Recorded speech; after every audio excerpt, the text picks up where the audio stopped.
Bienvenue sur Passionné de Novela, vous regardez Les Noces de Zara épisode 34, mais avant de commencer, abonnez-vous et activez la cloche de notification pour ne rien rater, n'oubliez pas d'aimer la vidéo.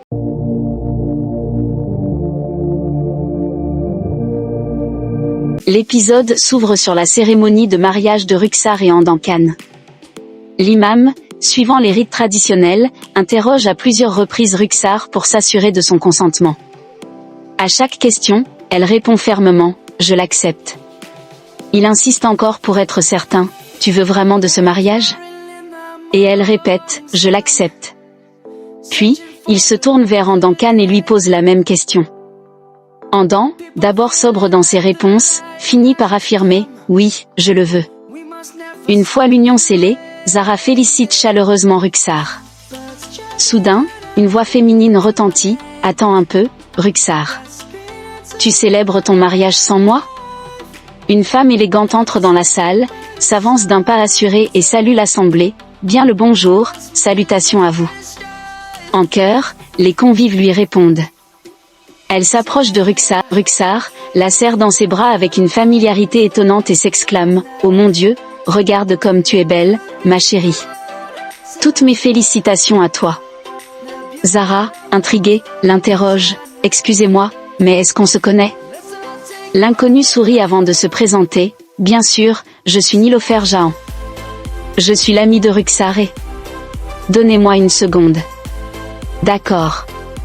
Est-ce que Meraj est ici ? » ?»« Je suis sa sœur. » La révélation surprend tout le monde.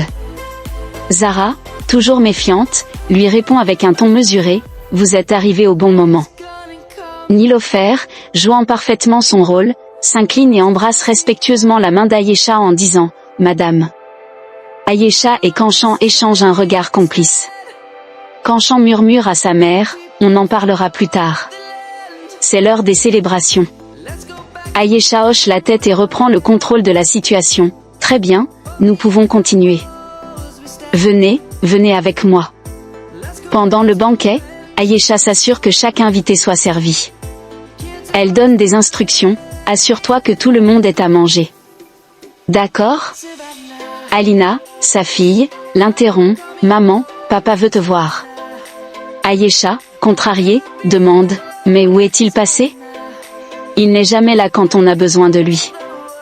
Alina tente de la rassurer « Je m'occupe de ça. Papa t'attend dans la pièce juste là. » Ayesha accepte à contre-cœur et confie un plat à sa fille. « Très bien, va servir ce plat. Je reviens tout de suite. » Durant le repas, tout le monde s'unit dans une prière. Une fois terminé, Kabir lance un appel. « Allons-y, Zara, espiègle, interpelle Rukhsar. »« Une minute, Rukhsar. C'est une joyeuse cérémonie. Tu ne peux pas briser le jeûne toute seule ce soir. » Andan, pour respecter la tradition, lui tend une date et la lui fait manger devant tout le monde. Les convives sourient, puis commencent à manger. Plus tard dans la nuit, Rukhsar est seule dans sa chambre lorsqu'on frappe à la porte. Elle répond calmement « Tu peux entrer. » Nilofer apparaît et referme la porte derrière elle.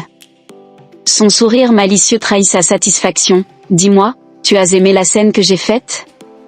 Je suis sûre d'avoir parfaitement joué ce rôle ce soir, Rukhsar. N'est-ce pas ?» Elle marque une pause, puis ajoute « Tu aurais dû voir la tête que faisait Miraj quand il a vu une sœur qui n'existait pas débarquer tout à l'heure. » Rukhsar, imperturbable, croise les bras et l'observe. Elle répond d'un ton ironique « Je me souviens qu'à l'école, tu étais déjà une excellente comédienne, Nilofer. » Son sourire s'efface légèrement tandis qu'elle enchaîne « Mais ce que tu as fait aujourd'hui, aussi impressionnant soit-il, n'était que le début. Un défi bien plus grand t'attend. » Nilofer fronce les sourcils. « Un défi ? Lequel ?» Rukhsar, d'une voix plus sérieuse, déclare « J'ai commis la plus grosse erreur de ma vie en amenant Miraj dans cette maison. Tu vas rectifier cette erreur pour moi. » Intrigué, Nilofer demande « Et comment suis-je censé faire ça ?» Rukhsar s'approche d'elle et lui confie sa mission « Tu devras garder un œil sur Miraj en permanence. Je veux être au courant de ses moindres faits et gestes. Tu le suivras partout où il ira. » Nilofer hoche la tête, puis pose une question qui semble la troubler. « D'accord. Mais que se passerait-il s'il tente de faire du mal à Zara? Dis-moi. Ruxar esquisse un sourire froid et répond avec détachement, tu dois seulement t'assurer que Kabir soit en sécurité. Personne d'autre ne compte. Elle marque une pause avant d'ajouter avec une pointe de rancéure, mais, si Zara reste loin de Kabir, je serai ravie. Elle tend ensuite un dossier à Nilofer, j'ai noté toutes les informations nécessaires ici. Veille à ce que personne ne tombe dessus. Et surtout pas Mirage. Nilofer feuillette rapidement le dossier, puis relève la tête, tout cela est très bien, mais, qu'en est-il de l'argent? Ruxar sourit et lui tend un chèque, tiens. 5 millions. Cela représente la moitié de ma dot. Rassure-toi, tu peux aller à Dubaï si tu veux. Mais souviens-toi de ta mission. Nilofer examine le chèque et le glisse dans sa poche. Son regard devient plus sérieux. Elle murmure, à partir de maintenant, mes 3 objectifs sont Mirage, Zara et Kabir. Un sourire énigmatique se dessine sur son visage alors qu'elle ajoute, et il ne se doute pas une seconde de ce qui les attend. Kabir emmène Zara dans un lieu inattendu. Curieuse, elle lui demande la raison de leur présence, alors que la cérémonie bat son plein. Kabir l'invite à s'asseoir, et Zara, troublée, évoque leur propre mariage. Elle se souvient d'avoir accepté cette union contre sa volonté et demande à Kabir de lui reposer la question rituelle du mariage. Ils s'exécutent, évoquant une dot de 10 millions de roupies, et tous deux échangent à nouveau leurs vœux avec émotion. Ayesha arrive à cet instant et leur donne sa bénédiction. Elle informe Kabir que son père, Shahbaz, a dû partir en urgence à Calcutta, lui confiant la responsabilité des affaires familiales.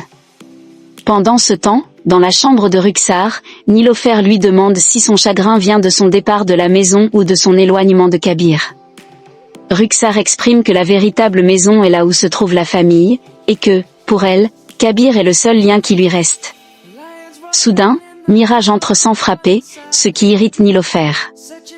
Elle lui reproche son manque de respect, mais Mirage la confronte violemment en niant tout lien de parenté avec elle, la mettant face à un secret bien gardé.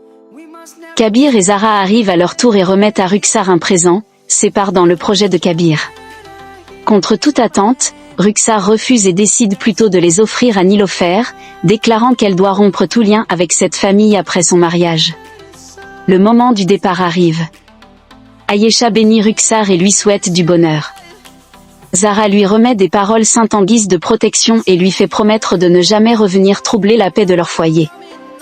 Dans un dernier échange chargé d'émotions, Kabir confie Ruxar à son mari Andan, qui lui assure qu'il prendra soin d'elle.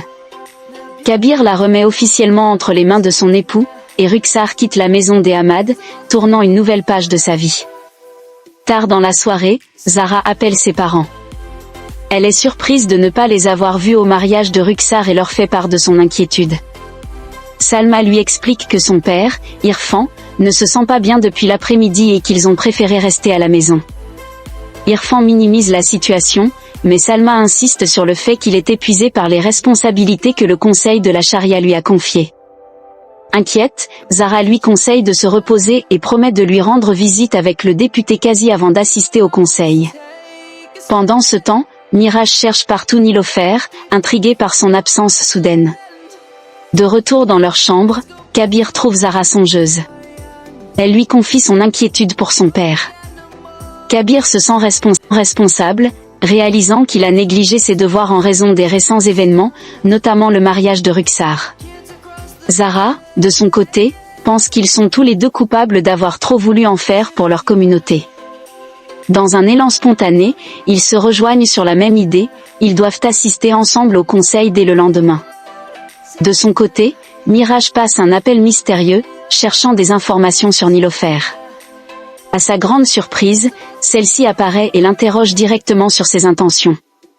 Elle le défie en lui disant qu'il n'a qu'à lui poser des questions plutôt que d'enquêter en secret. Mirage accepte et lui demande qui elle est vraiment et pourquoi elle est ici.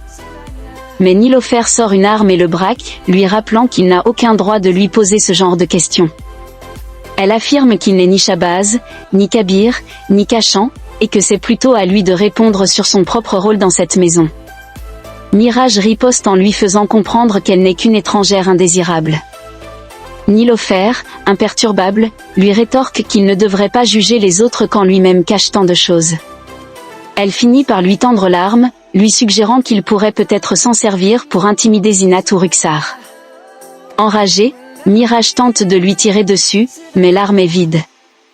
Nilofer quitte la pièce, le laissant seul avec sa frustration et son impuissance.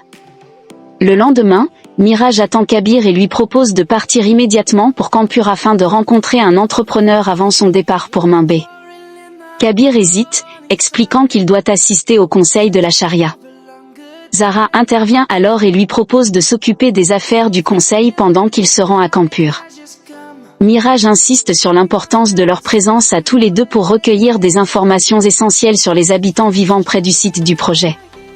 C'est alors que Nilofer intervient et propose de s'en charger elle-même, affirmant que c'est le moins qu'elle puisse faire en tant que nouvelle membre du projet. Mirage doute de ses compétences, mais Nilofer le surprend en détaillant avec précision les spécifications du projet, la taille du terrain, le nombre de salles de classe, les installations prévues, et l'importance des données à recueillir. Étonné par ses connaissances, Kabir lui accorde la responsabilité de cette mission, permettant ainsi à Zara d'aller au conseil de la charia et à lui-même d'accompagner Mirage à Campur. Avant de partir, Mirage glisse de l'argent à un domestique et lui ordonne de surveiller Nilofer, de noter ses allées et venues, et de lui rapporter tout comportement suspect. En route vers le conseil, Zara est surprise par une voiture qui s'arrête brusquement devant elle. Kabir en descend et la taquine en prenant un ton faussement sérieux, lui demandant où elle se rend seule. Entrant dans son jeu, Zara prétend être une femme mariée dont le mari est très possessif. Kabir poursuit la plaisanterie en se disant prêt à s'occuper de cette épouse imaginaire. Zara sourit et lui demande où est Mirage. Kabir lui répond qu'ils le récupéreront en chemin. Durant le trajet, Kabir continue de jouer son rôle en réclamant un paiement pour la course. Zara, amusée, rétorque qu'il peut s'adresser directement à son époux, qui réglera sûrement la note. Kabir la taquine en affirmant qu'elle est mariée à un homme très pauvre, ce à quoi Zara répond qu'au contraire, son mari possède un cœur d'or. Arrivée à destination, elle descend de la voiture et lui souhaite au revoir avec un sourire complice. En entrant au conseil de la charia, Zara est surprise par l'agitation inhabituelle qui y règne. Irfan prend la parole et annonce une affaire urgente soumise par un groupe de femmes. Il propose la création d'un sous-comité pour traiter cette affaire et désigne Zara comme présidente. Zara accepte sans hésitation et découvre qu'il s'agit d'une demande déposée par des femmes revendiquant le droit de prier dans les mosquées. Khalid s'oppose immédiatement à cette requête et suggère que Zara persuade ces femmes de retirer leur demande. Zara, au contraire, estime qu'il est important de considérer leur point de vue. Un autre membre du conseil exprime son inquiétude quant au timing de cette revendication, et un consensus se forme pour suspendre l'affaire temporairement. Irfan tranche en demandant à Zara d'entendre les femmes avant la réunion prévue dans la soirée. Lors de cette rencontre, Zara interroge les plaignantes sur leur motivation. L'une d'elles défend leurs droits en soulignant que cette demande ne devrait pas provoquer de troubles, mais au contraire rétablir une justice. Une autre rappelle que dans des pays islamiques comme Dubaï et l'Arabie Saoudite, les femmes ont déjà ce droit, ce qui leur permet de se sentir plus proches de Dieu. Une troisième femme explique qu'elles ont même sollicité l'autorisation de leur mari, mais se sont vues refuser l'accès aux mosquées. Zara leur demande ce qu'elles attendent du conseil, et elles répondent qu'elles espèrent un soutien officiel pour faire valoir leurs droits. Zara leur assure qu'elle analysera leurs requêtes avec le comité et leur conseille de placer leur confiance en Dieu avant tout. Pendant ce temps, sur la route de Campur, Kabir exprime à Mirage la nécessité d'accélérer leur travail pour rattraper le retard causé par les problèmes familiaux. Mirage acquiesce, tout en recevant un message de son domestique lui indiquant que Nilofer est sorti et a été suivi. Frustré, Mirage murmure son irritation, ce qui intrigue Kabir. Pour détourner l'attention, Mirage prétend avoir reçu un message de l'entrepreneur leur annonçant qu'il ne pourra pas les rencontrer ce jour-là et enverra son associé le lendemain. Kabir en conclut que les circonstances jouent en leur faveur et propose de rentrer. Mirage accepte, cachant ses véritables préoccupations. Zara se rend dans une mosquée et interroge un homme sur l'autorisation des femmes à y prier. Celui-ci lui répond qu'elles doivent prier chez elle et qu'il n'est pas nécessaire qu'elles viennent à la mosquée. Zara insiste en demandant ce qu'une femme doit faire si elle est en voyage ou trop éloignée de chez elle. L'homme reste inflexible et affirme qu'il ne faut pas discuter des lois religieuses. Lors de la réunion du conseil, Zara est accueillie par un Khalid persuadé qu'elle a convaincu les femmes d'abandonner leurs requêtes. Irfan lui demande alors de présenter son rapport. Zara expose les témoignages recueillis, les recherches effectuées et sa visite dans plusieurs mosquées. Elle conclut que la demande des femmes est une question de justice et mérite un examen approfondi. Kabir rappelle que la tradition veut que les femmes ne prient pas dans les mosquées, mais Zara souligne la différence entre une absence de pratique et une interdiction formelle. Elle insiste sur le fait que le choix devrait revenir aux femmes elles-mêmes. Khalid rétorque que cette coutume est en place depuis des siècles, mais Zara argue qu'il ne faut pas rejeter l'affaire sans une discussion sérieuse. Irfan tranche en soutenant Zara et décide d'accepter officiellement l'affaire pour un examen approfondi. La discussion sera poursuivie lors d'une prochaine réunion. Kabir, bien que perplexe, se range à cette décision. C'est la fin de l'épisode. Merci d'avoir regardé, n'oubliez pas de vous abonner.